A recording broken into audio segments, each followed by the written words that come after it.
कांग्रेस सांसद और लोकसभा में विपक्ष के नेता राहुल गांधी ने चुनाव में हो रही धांधली की पोल संसद में खोलकर रख दी है। राहुल गांधी ने लोकसभा में बता दिया कि कैसे विपक्ष के साथ बेईमानी हो रही है। उन्होंने चुनाव के मुद्दे को संसद में उठाया है, सरकार को चुनौती दी है कि वो इस पर संसद में चर्चा ही करा ले।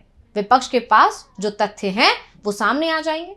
सरकार विपक्ष की चिंताओं को दूर कर दे, क्योंकि इस समय देश की जनता के मन में भी चुनाव प्रक्रिया को लेकर लगातार सवाल उठ रहे हैं। संसद से लेकर सड़क तक एक ही सवाल उठ रहा है कि जिस राज्य में बीजेपी की हार तय मानी जा रही थी, जहां बीजेपी के शीर्ष नेता भी हार चुके थे, 5-6 दिन पहले ही चुनाव प्रचार बंद करके दिल्ली लौट आए थे, लेकिन जब चुनाव नतीजे आए तो विपक्ष हैरान रह गया, क्योंकि तय जीत हार में बदल गई थी। खासतौर पर हरियाणा और महाराष्ट्र चुनाव के नतीजों को लेकर सबसे ज्यादा सवाल उठ रहे हैं, क्योंकि इन दोनों ही राज्यों में बीजेपी की हार तय मानी जा रही थी, लेकिन चुनाव परिणाम बेहद चौंकाने वाले थे। चौंकाने वाले इसलिए क्योंकि पहली बार बीजेपी ने दोनों ही राज्यों में अपने पुराने रिकॉर्ड ही तोड़ दिए। हरियाणा में जहां अकेले अपने दम पर बहुमत हासिल किया, तो महाराष्ट्र में 132 सीटें जीती, जो अभी तक का बीजेपी का सबसे अच्छा प्रदर्शन था। इन परिणामों के बाद से ही चुनाव आयोग, वोटिंग लिस्ट और चुनाव की पूरी प्रक्रिया सवालों में घिर गई, जिसे लेकर राहुल गांधी ने संसद में बड़ी मांग कर दी। तो आज हम अपनी स्पेशल रिपोर्ट में चुनाव में धांधली पर उठ रहे सवालों को लेकर ही करेंगे बात। नमस्कार, मैं हूं अंशिता। तो सबसे पहले हम देखते हैं कि राहुल गांधी ने लोकसभा में ऐसा क्या कहा था जिससे अब बीजेपी परेशान हो गई है। सुनिए। बिकॉज आपने सही बात बोली कि वोटर लिस्ट क्या सरकार बनाती है। मैंने नहीं बोला नहीं, आपने बोला क्या, और आपने सही बोला कि सरकार वोटर लिस्ट नहीं बनाती है। मगर पूरे देश में वोटर लिस्ट पर सवाल उठ रहे हैं। हर स्टेट में, हर ऑपोजिशन के स्टेट में और महाराष्ट्र में black and white voter list पे सवाल उठे हैं। तो पूरा ऑपोजिशन मिलकर सिर्फ ये बोलने दीजिए, पूरा ऑपोजिशन सिर्फ मिलकर ये कह रहा है कि वोटर लिस्ट पे यहां पे एक डिस्कशन हो जाए। ओके। आप बनाते नहीं हो, इसको हम एक्सेप्ट कर रहे हैं, आप डिस्कशन तो कीजिए। राहुल गांधी ने साफ कर दिया कि वोटिंग लिस्ट पर बात होनी चाहिए, सरकार को चर्चा करानी चाहिए। वैसे सरकार का रुख क्या है, इसका संकेत लोकसभा स्पीकर ने भी दे दिया। उन्होंने कहा कि जब वोटिंग लिस्ट सरकार नहीं बनाती तो फिर इस पर सदन में चर्चा क्यों कराई जाए। स्पीकर के इसी बयान पर राहुल ने कहा कि ये बात हम भी जानते हैं कि वोटिंग लिस्ट सरकार नहीं बनाती, लेकिन अगर पूरा विपक्ष इस पर चर्चा करना चाहता है, महाराष्ट्र विधानसभा चुनाव में तो साफ साफ इस पर सवाल उठे हैं। ऐसे में पूरा विपक्ष सिर्फ चाहता है कि इस मुद्दे पर चर्चा हो जानी चाहिए। असल में पिछले कई महीनों से विपक्ष ये मुद्दा उठा रहा है। आरोप लग रहे हैं कि चुनाव आयोग और बीजेपी के साथ मिलकर वोटर लिस्ट से कई नाम काटे जा रहे हैं, तो कई नाम जोड़ भी रहे हैं। नेता प्रतिपक्ष राहुल गांधी ने तो एक प्रेस कॉन्फ्रेंस के दौरान ये तक कह दिया था कि महाराष्ट्र में वोटर लिस्ट में बड़ी संख्या में एन वक्त पर वोटरों को जोड़ा गया था। तब तो यहां तक कहा गया था कि अदालत में इस मुद्दे को लेकर जाया जाएगा। राहुल गांधी ने जब 7 फरवरी को, यानी कि दिल्ली चुनाव के नतीजे आने से ठीक एक दिन पहले, चुनाव आयोग पर वोटिंग लिस्ट में धांधली को लेकर गंभीर आरोप लगाए थे। राहुल के आरोपों के बाद चुनाव आयोग की तरफ से जवाब भी आया था। यह कहा गया था कि जो भी आरोप नेता विपक्ष की तरफ से लगाए गए हैं, उनका लिखित में जवाब दिया जाएगा। लेकिन 1 महीने से ज्यादा समय निकल जाने के बाद भी चुनाव आयोग की तरफ से जवाब नहीं आया है, और अब राहुल गांधी ने एक बार फिर अपने बयान को सोशल मीडिया एक्स पर पोस्ट कर दिया है। तो क्या लिखा है राहुल गांधी ने, पहले आपको वो बता देते हैं। तो राहुल ने लिखा, पूरा विपक्ष संसद में वोटर लिस्ट पर विस्तृत चर्चा की मांग कर रहा है।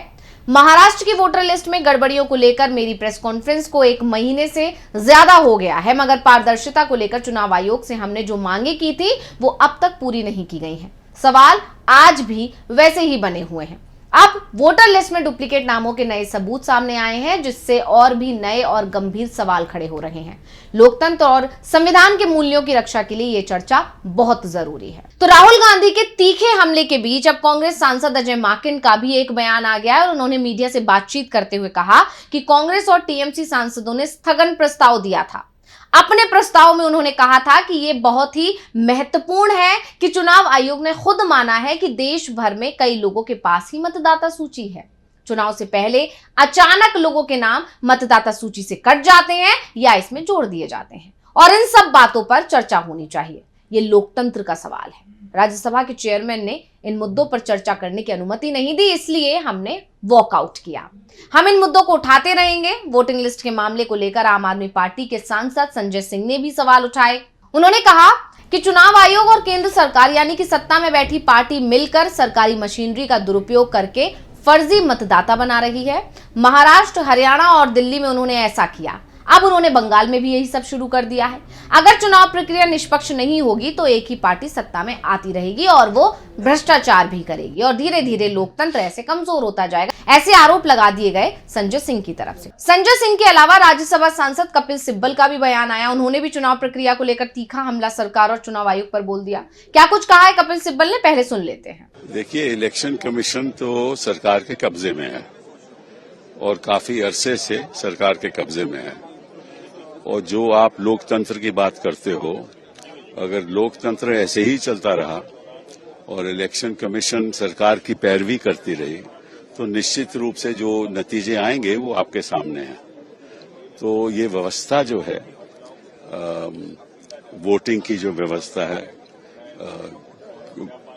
तादाद में लोगों के वोटर्स कैंसिल कर देने, वोटर्स लिस्ट में लोगों को घर से बाहर नहीं निकलने देना, डुप्लीकेट वोटर कार्ड होने और वोटर कार्ड ऐसे ऐसे लोगों के बनाने जो यहाँ रहते भी नहीं हैं, 2-2 कमरे में 50-50 वोट बनाने हैं और बीजेपी के मेंबर के आधार पे 11,000 वोट काट दिए जाएं। अगर ऐसी व्यवस्था चलती रहेगी तो जिसको आप लोकतंत्र कहते हो वो लोकतंत्र नहीं है, एक दिखावा है। हम तो कितने वर्षों से कह रहे हैं, हमें तो संदेह कई वर्षों से है। हम ईवीएम की अभी बात नहीं कर रहे, वो तो अलग बात है, वो अलग चर्चा होगी उसके बारे में कि जिस तरह से इलेक्शन कराते हैं और जमीन पे क्या होता है वो तो हमको मालूम है, सभी को मालूम है, लेकिन सुनने वाला कोई नहीं है। न कोर्ट सुनती है, न इलेक्शन कमीशन सुनती है और बात ये लोकतंत्र की करते हैं। तो सिब्बल के बयान से ये साफ हो गया है कि इस समय चुनाव आयोग विश्वसनीयता के संकट में है। कहने को तो चुनाव आयोग पूरी तरह से स्वायत्त संस्था है, इस पर केंद्र सरकार का कोई नियंत्रण नहीं होता, लेकिन जिस तरह से सवाल चुनाव आयोग पर उठ रहे हैं, विपक्ष तो यहां तक कह रहा है कि सरकार ने चुनाव आयोग पर कब्जा कर लिया है।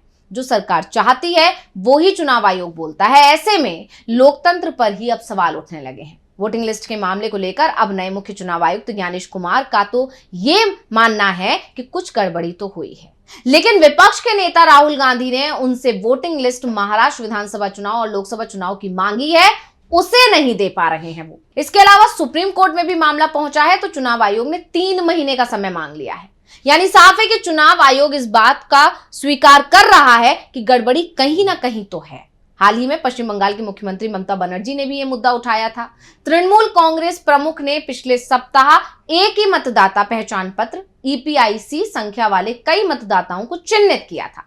बनर्जी ने यह भी आरोप लगाया था कि बीजेपी फर्जी मतदाताओं का उपयोग करके अगले साल होने वाले पश्चिम बंगाल विधानसभा चुनावों को प्रभावित करने के लिए चुनाव आयोग के साथ सांठगांठ कर चुकी है। तो ये आरोप लगातार विपक्ष की तरफ से लगते रहते हैं। चुनाव आयोग पर सवाल अभी भी उठ रहे हैं और इसी तरह से अगर चुनाव आयोग टालता रहा तो ये सवाल उठते रहेंगे। मामला अब सुप्रीम कोर्ट में पहुंचने के बाद से चुनाव आयोग के जो तेवर हैं वो हल्के पड़े हैं, नरम पड़े हैं। तो अब देखना होगा कि विपक्ष जिस मुद्दे को उठा रहा है, संसद तक ये मामला उठ चुका है, अब इस पर चुनाव आयोग की तरफ से क्या प्रतिक्रिया आती है। तो रिपोर्ट आपको कैसी लगी हमें कमेंट करके अपनी राय जरूर दीजिएगा। इसी के साथ मुझे दीजिए इजाजत। देखते रहिए DV लाइव। नमस्कार।